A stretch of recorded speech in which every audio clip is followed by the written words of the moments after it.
Hey students, we can't wait to see your leadership dashboards, and so we want to go over a real quick instructional on how these things get put together and the components that need to go in it. If you remember, we talked about 3 key words: imagine, risk, and create. And we really want you to step out of your comfort zone, stay in your strength zone. And so the things that we want you to pull into this leadership dashboard are really your strengths that we're going over in all these assessments. So you've already gone over 4, we're gonna go over 2 more. So let me just go over the components right now that are listed in your rubric.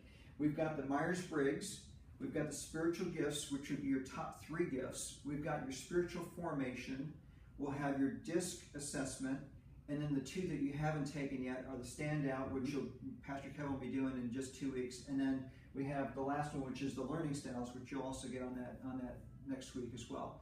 So, Pastor Kevin, you want to go over what this dashboard looks like? Yeah, we know some of you are losing sleep over this, so we wanted to give you an example of one, and this is from Pastor Ryan McDermott. So this was a Pilot A leadership dashboard, and the reason he chose this display is because Pastor Ryan loves outdoors, hiking, and nature. And he also thought that trees represent a good thing for growth. And so he chose to display himself through this image, and he is highly artistic and creative. And so this is his INFP, his Myers-Briggs results, and his DISC profile. And he chose all these different things, and he kind of explained the roots represent this. That's why I put my spiritual gifts there. They really represent who I am. But he picked this tree to visually display. Some of the things were the trunk, some of the things represented the branches that come out. And we just wanted to show you a super quick example of one of these dashboards. But maybe that's not you. Maybe you're not into art or nature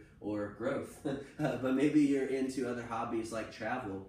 And so you might want to pack a suitcase and an itinerary and your passport, or maybe you're into food and so you want to bring pots and pans and say which of those things represent. Maybe you're into a hobby like running or fishing or sport, and you can bring in elements of that hobby, something that describes you, helps us to learn about you, and talk about how the components from the dashboard fit into that. So yeah, and if you're looking for a good rule of thumb of how big you can go, because some of you want to get maybe super creative, I would say we're going to have some 4x8 tables out there for you to display your dashboard onto. Yep. So if you wanted to go maybe as big as 4 foot wide, but maybe keep it maybe just a little smaller than that so that we could fit more dashboards in a smaller area. But we have seen some people go a little bit more expanded than that, and if you did want to go any further than that, please let your cadre leader know so that we can make some room and accommodations that night for you to set up a bigger display.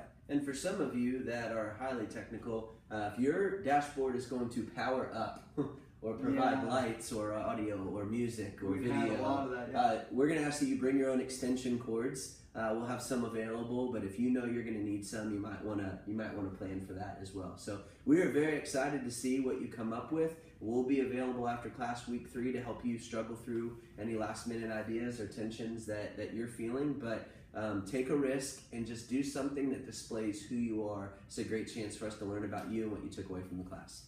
Can't wait to see you putting these together. Excited to see you when we get together right after Easter. Yeah, enjoy your week off. All right.